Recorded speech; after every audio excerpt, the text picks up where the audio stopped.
Le président Donald Trump a annoncé plus tôt cette semaine l'imposition de droits de douane de 100 sur les puces électroniques, les semi-conducteurs importés, ce qui aura probablement un impact important là, sur le coût des produits électroniques. On en discute avec Francis Gosselin, il est chroniqueur économique au Journal de Montréal et sur Cube Radio. Bonjour, Francis.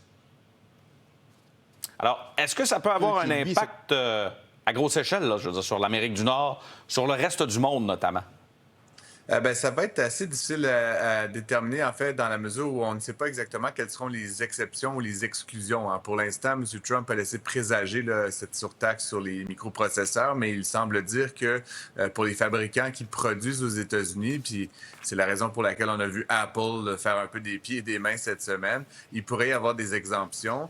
Donc, ultimement, ça dépendra justement de la répartition là, de tout ça. Mais dans l'ensemble, effectivement, pour les Américains surtout, il y a différents appareils. Là, évidemment, tout ce qui est fabriqué en Corée, ce qui vient de Chine, ce qui vient du Vietnam, qui pourrait avoir un impact. Et puis, comme on voit à l'écran, les microprocesseurs, c'est pas que dans les téléphones et les ordinateurs. C'est aussi dans les électroménagers, dans les voitures, etc.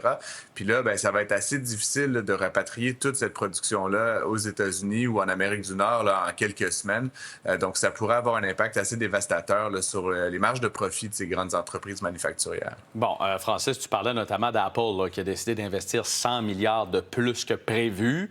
C'est pas un petit montant, là, d'ailleurs. C'est un des plus gros montants jamais investis de la part d'une entreprise de la sorte là, aux États-Unis. Et dans le but, notamment, de fabriquer là, les fameux iPhones aux États-Unis. Il faut dire que ça agace, ça, notamment, Donald Trump, là, que les iPhones, par exemple, soient bâtis ailleurs, là. Oui, effectivement. En même temps, c'est assez peu probable là, que Apple va réussir à produire le téléphone là, de bout en bout là, exclusivement aux États-Unis. Il y a quand même des poches là, d'expertise assez extraordinaires là, à Taïwan notamment et dans d'autres pays. C'est une chose d'investir l'argent, de construire, de lever de l'acier, là, des poutres et des usines. C'en est une autre de trouver la main-d'œuvre, le savoir-faire, Ouais. d'équiper ces usines-là, d'avoir l'énergie disponible pour le faire. Encore une fois, il y a loin de la coupe aux lèvres, là. Apple fait des annonces un peu pour amadouer le président. J'ai bien hâte de voir exactement comment ça va se concrétiser dans les faits. Bon, Francis, tu l'as évoqué un peu, là. N'empêche que l'objectif de Donald Trump, c'est de ramener là, la fabrication de ce genre d'entreprise là, vraiment aux États-Unis. Et là, on n'y va vraiment pas avec la carotte, plutôt avec le bâton, là. C'est-à-dire que on pourrait vous imposer des pénalités là, si jamais vous décidez de ne pas investir, par exemple, aux États-Unis. Et c'est un peu ce qu'Apple a fait là, de cette façon-là pour être justement pour avoir certaines exemptions, là. Oui, effectivement. En même temps, il y a quelque chose de, pour les économistes, quelque chose de très sous-optimal là-dedans. Là. Je veux dire, on a développé un système dans l'après-guerre là, où finalement chacun des pays avait des différentes spécialités, différentes compétences. On distribuait la production dans différents lieux géographiques sur la planète. D'avoir cette idée qu'on va décupler, reproduire les mêmes capacités qu'il y a à Taïwan, en Chine, aux États-Unis, il y a une grande inefficacité qui vient avec ça. Et en ajoutant évidemment des tarifs, ça va faire en sorte qu'il va y avoir moins de concurrence aux États-Unis, puisque certains produits vont être tarifés, d'autres non. Donc, c'est les consommateurs qui vont perdre, c'est les innovateurs qui vont avoir moins de liquidités pour innover dans le futur, dans la recherche et développement. Donc, finalement, il pourrait y avoir un petit gain à court terme de tout ça, mais dans l'ensemble, personne ne gagne là, lorsqu'on démantèle un système de commerce international qu'on a bâti pendant près de 70 ans. Bon, il y a un résultat de sondage que je trouve assez intéressant que je lisais récemment. Je t'en lis un extrait, Francis. On dit que c'est un sondage Morning Consult de Century qui a publié le 31 juillet. Ça montre que 83 notamment des Américains sont préoccupés par le prix de l'alimentation. Il y a 61 des personnes interrogées qui jugent que les décisions de Donald Trump ont eu un impact négatif sur le coût de la vie.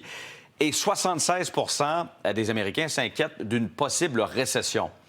Là, ça fait pas encore un an là, que Donald Trump est au pouvoir, mais est-ce que la stratégie, à ce stade-ci, là, le 9 août 2025, parce que Donald Trump disait ça peut être une période de turbulence pendant un an, mais à long terme, ça pourra rapporter des fruits, est-ce qu'en ce moment, ça rapporte ou...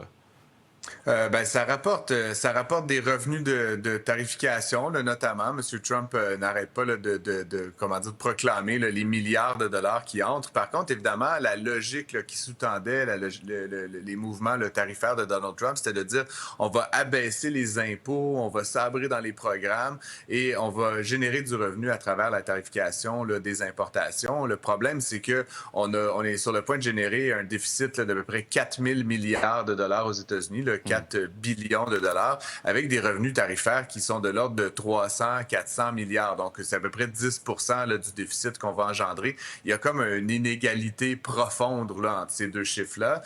Et puis, évidemment, comme je l'ai expliqué, tous les tarifs qu'on met en place, que ce soit sur le fromage français ou sur les œufs ou sur etc., là, ben, ça fait augmenter le prix de l'alimentaire, ça fait augmenter le prix des électroménagers, ça fait augmenter le prix des intrants pour tous les gens qui font de la transformation, qui font de la production. Donc, ultimement, ça va être générateur d'inflation.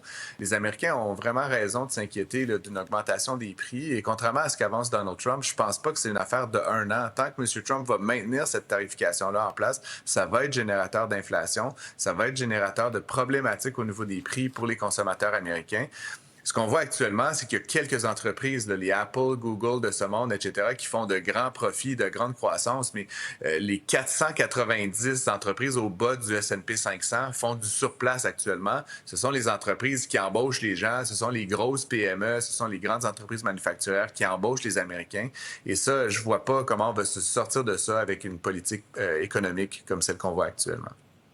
Voilà, Francis Gosselin, merci beaucoup d'avoir été avec nous ce matin. Bonne journée. Ça fait plaisir. Bonne journée.